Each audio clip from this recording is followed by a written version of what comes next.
இது யாராலையும் தப்பிக்கவே முடியாதுடா.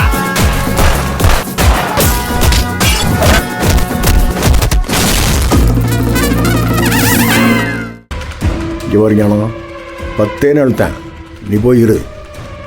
நான் என் தலையை வச்சாவது உன்னை வெளியே கொண்டாந்துடுறேன். வக்கீல அதுக்கு ஏற்பாடு முடியா? எல்லாத்தையும் நான் பாத்துக்கிறேன் சார். இப்போ கோர்ட்ல சரண்டர் ஆக சொல்லுங்க, அது போதும். இப்போ உங்க எல்லாரும் மேலேயும் எஃப்ஐஆர் இருக்கு சார். உங்க எல்லாரையும் கோர்ட்டுக்கு கூட்டிட்டு போவாங்க. அங்க வச்சு விசாரணை நடக்கட்டும். நான் ஒரு பாயிண்ட்ல கண்ணை காட்டி விட்டுறேன்.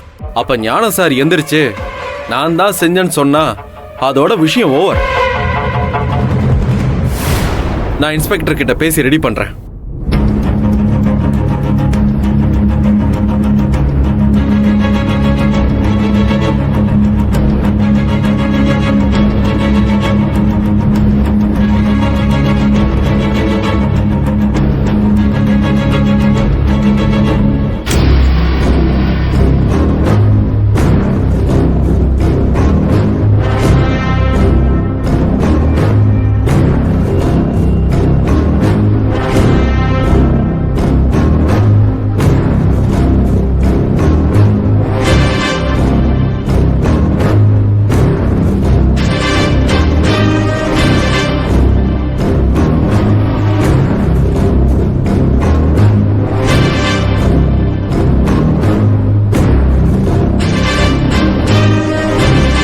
தாரு, இங்க நடக்கிறத வெளியில ஏதாச்சும் சொல்லணும்னு நினைச்ச இங்க எல்லாரையும் சேர்த்து மொத்தமா முடிச்சு விட்டுருவேன்.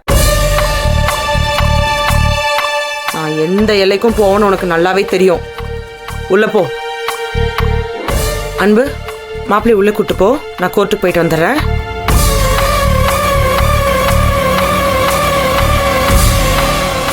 வாங்க. போகல வாங்க.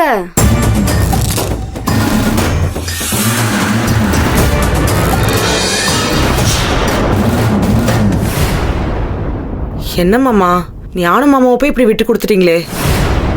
போகட்டும். இவன் உள்ள போனாதான் அவளுக்கு உடைவாளுங்க. கதிர் அனுப்புனா கூட செஞ்ச தப்புக்கு அனுபவிக்கிறேன்னு விட்டுருவாளுங்க. ஆனால் ஞானம் போனா ஒவ்வொருத்திக்கும் குத்தம். இந்த குட்டச்சி இருக்காளே ரேணுகா, வாய் பேசுவாளே ஒழிய மனசுக்குள்ள அவள் புருஷன் மேலே ரொம்ப கரிசனம் உண்டு. அவன் பிள்ளைய அவள் ஆத்தாக்காரி வீட்டிலேருந்து வரவழைச்சு அதை விட்டு பேச விடுவான். அவளுக்குள்ள அடிச்சுக்கிட்டு பிச்சுக்கிட்டு சாவாளுங்க. நீங்க சொல்றது சரிதான் மாமா. ஆனா அதுக்காண்டி ஞான மாமாவை போய் அறிவு குணசேகரன் தான் ஜெயிக்கணுங்கிறதுக்காக தன்னை தவிர எதை வேணாலும் யாரை வேணாலும் பள்ளி கொடுப்பேன். ஜெயிச்சு காட்டுறேன்னா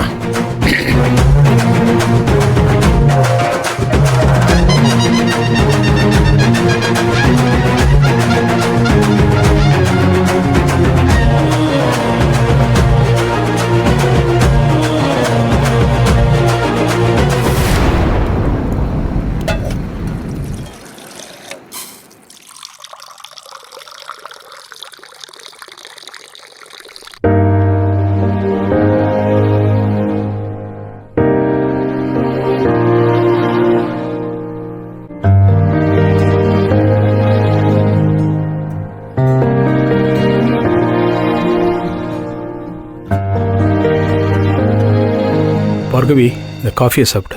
என்ன சார்? சாப்பிடுமா, நீ சரியா சாப்பிடாம ஒரு வாரம் ஆகி போச்சு. இது கொஞ்சம் சாப்பிடு, தெம்பு வேணும்ல, சாப்பிடு.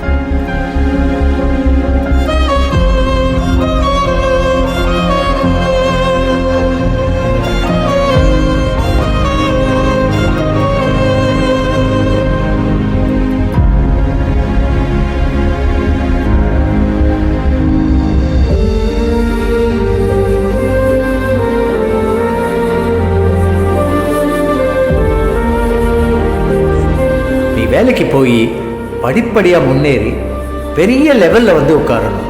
அதுதான்டா அப்பாவோட கனவே. எனக்கு என்ன கவலை, என் அப்பா முருகா இருக்கான், என் பொண்ணு பார்கவி இருக்க. எனக்கு இனிமேல் எந்த கவலையும் இல்லைம்மா, சந்தோஷமா இருக்கேன்.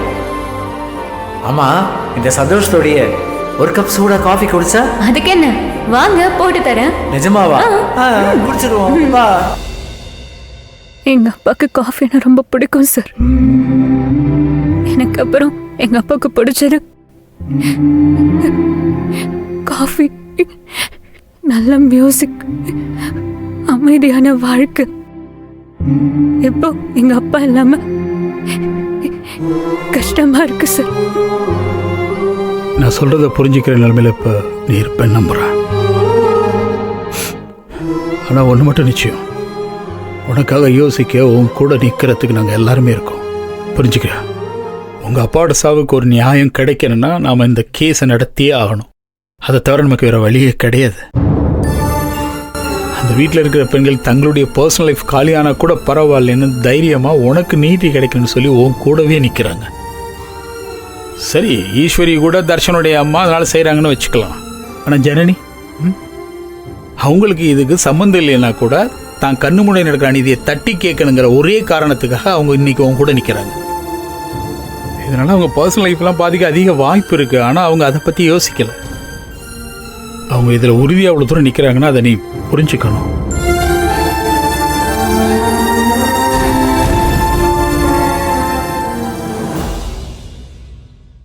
பார்கவி, பேசு. உனக்கு என்ன தோணுதோ நீ அதை என்கிட்ட சொல்லு. என்னால் உன்னை நல்லா புரிஞ்சுக்க முடியும். உன் இழப்பு எனக்கு நல்லா புரியுது.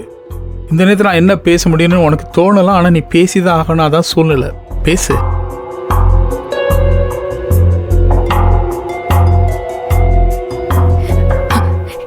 எனக்கு எதுவும் பிடிக்கல சார். சட்டம், போலீஸ், கேஸ், கோர்ட், இது எது மேலேயும் எனக்கு நம்பிக்கை இல்லை. எங்க மேல எந்த தப்பும் இல்லைன்னு தெரிஞ்சுதான் போலீஸ் எங்களை கொண்டு போய் ஸ்டேஷன்ல வச்சு எங்க அப்பாவை அசிங்கப்படுத்தி நாங்க நிறைய காயப்பட்டுட்டோம் சார். இப்போ எங்க அப்பா காத்தோட கரைஞ்சே போயிட்டாரு.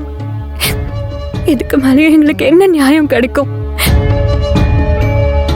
அந்த வீட்டுல லேடிஸ் எல்லாம் எனக்காக நிக்கிறாங்கன்னு சொன்னீங்கல்ல, இல்ல சார், அப்படி இல்லை. அவங்க ஒன்றும் எனக்காக நிக்கல, குற்ற உணர்ச்சியில நிக்கிறாங்க. அவங்க சொன்ன வார்த்தையை நம்பி தானே நம்ம அங்க போனோம். அங்க போய் இப்படி ஆயிடுச்சேன்னு கில்ட்டில தான் இப்படிலாம் யோசிக்கிறாங்க. எங்க அப்பா அவ்வளவு தூரம் சொன்னாரு சார். வேணாம் வேணாம் வேணான்னு 3 தடவை காரை விட்டு இறங்கி போனாரு. போன மனுஷனை பிடிச்சி இழுத்து கூட்டிட்டு வந்து இருந்து மொத்தமா இழந்துட்டேன் சார். அந்த வீட்டுல இருக்க யாரையும் எனக்கு பார்க்க பிடிக்கல. அவங்கள மட்டும் இல்ல, எனக்கு மனுஷங்களையும் பார்க்க பிடிக்கல. என்னை விட்டுருங்க சார், ப்ளீஸ். நீங்களாச்சும் என்ன புரிஞ்சுக்கோங்க. எங்க அப்பா நான் நல்லா இருக்கணும்னு நினைச்சாரு. ஆனா அது நடக்குமான்னு தெரியல. ஆனா இனி தயவு செஞ்சு அந்த ஃபேமிலியோட சம்பந்தம் எனக்கு வேண்டாம் சார்.